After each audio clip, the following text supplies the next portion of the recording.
Next गोष्ट जी आपल्याला अडथळा आणू शकते की आपण एका लेवलला स्टॅग्नंट होतो आणि आपण दुसऱ्या एखाद्या बिझनेस मॉडेलचा विचार करत नाही, तर आपल्याला सहजरिते एखाद्या न्यू बिझनेस मॉडेलमध्ये कसं जायदा येईल हा विचार सहसा मराठी माणूस करत. तर मी तुम्हाला याच्यासाठी एक गोष्ट सांगेल की माझा एक मित्र आहे, गेले 15 वर्ष 20 वर्षापासून तो एक रिटेल स्टोअर चालवतो, फार सक्सेसफुल आहे, सगळं चांगलं चाललंय. पण एक लेवल नंतर त्यालाही वाटलं की आपण स्टॅग्नंट होतोय, हे लेवल अचीव केली, आता पुढे काय, राईट? तर आपल्याकडे 2 ऑप्शन आहेत. एक, हाच बिझनेस मी अजून वाढवू शकतो, जसे मी 4 ब्रांच वेगळे नवीन काढू शकतो माझ्या रिटेल स्टोअरचे, दॅट इज वन ऑप्शन.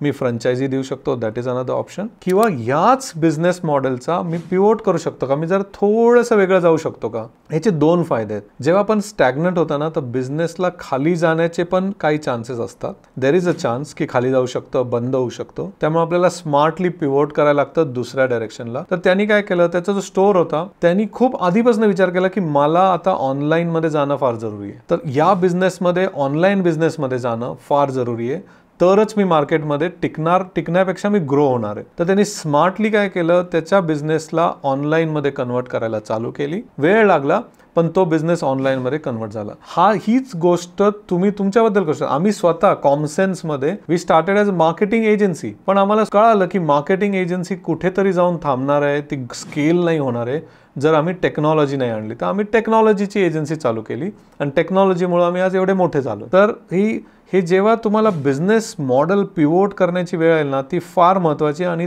ते तुम्ही त्या बिझनेसमध्ये असल्यावर तुम्हालाच कळणार आहे की काय करायचं आहे, किंवा तुम्ही थोडा रिसर्च केला तर कळणार आहे, पण ती फार महत्त्वाची आहे. त्याने तुमचा बिझनेस तुटताना वाचू शकतो.